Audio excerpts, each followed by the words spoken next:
¿qué tal? Muy buenos días, soy el profesor David Yugrastiri y en esta ocasión quiero compartir con ustedes el siguiente tema, la lectura y su procedimiento. Quiero empezar haciéndoles la siguiente pregunta: ¿cuántas palabras lees y entiendes en un minuto? Te invito a que realices este experimento con la ayuda de un cronómetro, lee un texto y páralo cuando ya sea un minuto y posteriormente cuenta cuántas palabras leíste y entendiste en un minuto. Te aconsejo que no corras ni vayas muy lento, sino lee al ritmo que habitualmente lo haces. Vamos a empezar por conceptualizar qué es la lectura. La lectura es un procedimiento que implica tres fases. La primera, la decodificación de signos. Esas letras que nosotros vemos, esos signos lingüísticos, tienen un mensaje que debe de ser decodificado, ¿ya? Entonces, en la primera fase se decodifica. En la segunda fase se interpreta esos signos. ¿Qué quieren decir esos signos? Ese significado, el significado de esos signos. Y posteriormente se valora el mensaje, ¿ya? Entonces, existen tres fases: uno, la decodificación; segundo, la interpretación; y tercero, la valoración. Esos tres momentos, las tres fases debemos de seguir al momento de realizar una lectura. Podemos decir en palabras tal vez literarias que la lectura es un proceso de diálogo entre el lector y el autor a través del texto, ¿ya? Ahora vayamos a conocer qué proceso se debe de seguir o qué proceso implica la lectura. La lectura tiene tres momentos o tres etapas, ¿ya? Uno es la prelectura, acciones que se deben realizar antes de la lectura. Segundo es la lectura en sí misma, y la postlectura, las acciones que se deben realizar después de la lectura. ¿Qué acciones se deben realizar en el momento de la prelectura? Uno, la predisposición. Si nosotros no tenemos la voluntad de leer, pues no vamos a comprender nada. Esa acción va a ser innecesaria o va a ser vana. Para todo tenemos que tener voluntad y nos va a salir bien. Y para la lectura también debemos de tener voluntad. Segundo, la preparación del ambiente. Es muy necesario que tengamos un ambiente cómodo, iluminado, no tan frío ni muy caliente. También no debe existir muchos elementos en el ambiente, porque a mayor cantidad de elementos, menor probabilidad de concentración y mayor posibilidad de distracción. Entonces debemos de preparar un ambiente apropiado y cómodo para un lector. Tercer consejo, la adopción de una posición adecuada. Enseguida vamos a desarrollar, vamos a ahondar más en qué posición es la correcta para realizar una lectura. Vayámonos propiamente a lo que es la lectura. ¿Qué acciones se deben realizar durante la lectura? Uno, la visualización de las palabras. Debemos de visualizar las palabras, no ir de sílaba en sílaba, sino visualizar palabras enteras para que podamos leer más rápido.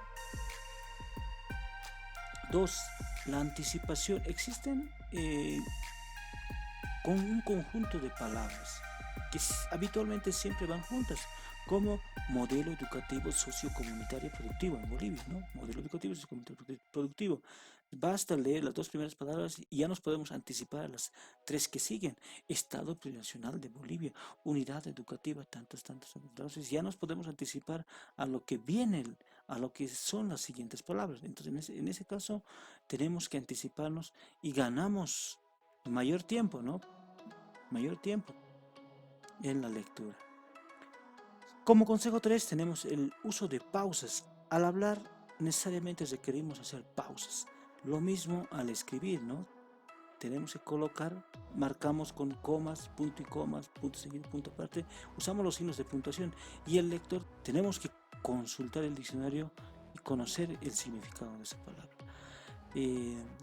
Como quinto consejo tenemos resaltar las ideas principales o usar algunas técnicas de estudio, por ejemplo el subrayado o las notas a un costado del texto, o la realización del mapa conceptual. Ya cada uno tenemos una técnica de estudio que nos puede servir para resaltar algunas ideas principales. En la postlectura, ¿qué acciones se deben de tomar? Y esta etapa es clave porque esa es la etapa donde se consolidan los aprendizajes que se han logrado en la lectura para poder almacenarlos en la memoria a largo plazo. Si esta etapa no se da, pues simplemente se quedarán en la memoria a corto plazo. ¿Qué debemos de hacer para esto? Uno, la reconstrucción mental de lo que hemos leído. Una vez terminada la lectura, debemos de recordar qué hemos leído, qué puntos había en la lectura, de qué trataba ese texto, para que luego empecemos a valorar, emitir un juicio de valor de esa lectura. ¿Estaba bien? ¿Estaba mal? ¿Qué nos ha parecido?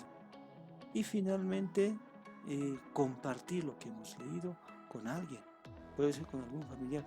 No hay mejor manera de aprender que enseñando. Eso va a asegurar que lo que hayamos leído se almacene a largo plazo y podamos recordarlo fácilmente después. Vamos a ir a algunos consejos que también los vamos a dividir en los tres momentos, en la prelectura, lectura y postlectura. En la prelectura, ¿qué consejos? No recostarse. Muchos tenemos esa costumbre de leer recostados, ¿no? Y psicológicamente la cama está asociado a lo que es el sueño. Entonces, si leemos, al cabo de unos minutos nos va a llegar el sueño. Entonces, es una mala costumbre el leer recostado. Dos, no encender aparatos electrónicos. Muchas veces leemos tal vez con la televisión encendida, con nuestro parlante, nuestro celular encendido, que cada sonido que emite nos van a distraer. Y eso es lo que menos queremos cuando estamos realizando una lectura. 3. Solucionar algunos problemas visuales. Muchos de nosotros ignoramos que tenemos algún problema visual. Es preciso que nos realicemos un diagnóstico visual a través del test de Naylor o en su efecto consultar con el oftalmólogo y hacernos medir unos lentecitos, ¿no? Durante la lectura, ¿qué se recomienda? Leer sin mover la cabeza. Esa mala manía, ¿no? Cuando leemos un texto y estamos leyendo, moviendo la cabeza de izquierda a derecha. Nuestros ojos tienen capacidad de percibir 180 grados, entonces no es necesario mover la cabeza, sino simplemente desde ojo, ¿no? Debemos de seguir los renglones. 2. No vocalizar ni subvocalizar. ¿En qué consiste esto? Muchos de nosotros hemos debido de ver personas que tienen su libro y están leyendo o está en silencio, pero mentalmente hay una vocecita que sigue leyendo. Eso limita nuestra velocidad de lectura, hace que nosotros leamos más lento. Si eliminamos esos dos errores, estoy seguro que pronto nuestra velocidad de lectura va a aumentar progresivamente. 3. No abandonar la lectura en cualquier momento. Existen determinados puntos o determinados momentos en donde sí se puede abandonar, ¿no? Un punto aparte, cuando finalice un capítulo, cuando finalice un subtítulo, ahí de repente si tengamos que hacer algo, podemos abandonar la lectura, pero se recomienda no hacerlo. Podemos tomar algunos descansos en esos momentos apropiados, pero no en cualquier momento en cuando se nos dé la gana. Debe haber momentos claros donde podemos tomar descansos y no también muy largos, ¿no? Ni tampoco muy cortos. La postlectura, los consejos son no empezar otra lectura de manera inmediata. Una vez que hayamos terminado una lectura, debemos realizar la postlectura. Como habíamos dicho, recordar lo que hemos leído, emitir un juicio de valor, contar a otros. Mientras no se haya realizado eso, evitaremos empezar otra lectura porque vamos a mezclar ideas y vamos a empezar algo sin haber terminado una tarea. Y eso está mal. Ahora sí vamos a desarrollar lo que les había anticipado, la posición de lectura. ¿Cuál de estas es la posición la más adecuada o la correcta? ¿La 1, la 2, 3 o 4? Te invito a que lo analices. Muy bien, vamos a ir con la respuesta y la respuesta es la opción número 1. Esa es la posición correcta de mantener una posición erguida y recta. ¿Ya? La posición 2, vemos acá que evidentemente se sienta bien, es el rincón, pero no apoya por completo el espaldar. Entonces, esta posición limita la oxigenación al cerebro. Lo mismo acá. Acá no se sienta por completo. Miren, la espalda no está pegada a la espaldera. ¿Ya? Entonces también es una posición adecuada. Y esa es la que generalmente en las aulas se da. El estudiante se sienta bien, pero lleva la cabeza al libro, ¿no? La posición correcta debe de ser esta. Levantar un poco el libro, inclinar ligeramente la cabeza, no mucho, y poder ver el libro. El libro debe estar a una distancia de 30 a 40 centímetros según el tamaño de la letra también. Y esa debe ser la posición más adecuada porque garantiza la oxigenación al cerebro. Y bien saben que ustedes que el cerebro necesita oxígeno para poder realizar algunos procesos cognitivos, para hacer la sinapsis sobre todo. Vayamos a conocer los parámetros de lectura. Debemos ser conscientes que tenemos un estándar. ¿Cómo sabemos que estamos leyendo por debajo del parámetro? Que leemos muy lento. Si decimos que leemos muy lento, debemos de saber cuántas palabras leemos y entendemos en un minuto. Y es por eso que les socializo y les comparto este dato, este cuadro de datos de cuántas palabras debe leer un estudiante en el nivel secundario. En primero de secundaria debe leer un estudiante de 100 tareas. Y eso está mal. Ahora sí vamos a desarrollar lo que les había anticipado, la posición de lectura. 135 a 144 palabras por minuto. Segundo de secundaria, 145 a 154 palabras. En tercero de secundaria, de 155 a 164. En cuarto de secundaria, de 165 a 174. En quinto de secundaria, de 175 a 184. Y finalmente la promoción debe de leer de 185 a 200 palabras por minuto. Repito nuevamente, son parámetros de comprensión lectora. No es simplemente velocidad, sino leer y comprender. Ahora vamos a desarrollar los niveles de lectura, niveles de comprensión lectora. ¿Ya? Existen tres niveles, uno es el nivel textual, el 2 el nivel deductivo y el 3 el nivel crítico. El nivel textual es el nivel más básico, es donde simplemente se reproducen aspectos que están contemplados en el texto, que están explícitamente en el texto. Por ejemplo, si en el texto dice Bolivia fue fundada en 1825 y la pregunta puede ser ¿cuándo fue fundada Bolivia o en qué año fue fundada Bolivia? Si en el texto estaba que era 1825, simplemente colocamos ahí la respuesta y ya está. Simplemente se requiere memorizar, nada más. Ya no implica esto un proceso cognitivo de reflexión. En el nivel 2, el nivel deductivo. El nivel deductivo hace referencia a que se identifican aspectos que no están en el texto, que se dan por sobreentendidos. Ahí tenemos que deducir nosotros, tenemos que recurrir a nuestros conocimientos previos. Esto implica pensar. Por ejemplo, si decimos un siglo después de la fundación de Bolivia, para ubicarnos en de qué tiempo estamos hablando, necesitamos saber cuántos años tiene un siglo y cuándo se ha fundado Bolivia. Entonces hacemos la suma y ahí vamos a ubicarnos temporalmente de qué tiempo estamos hablando. ¿Ya? Ahí se realiza un proceso de deducción.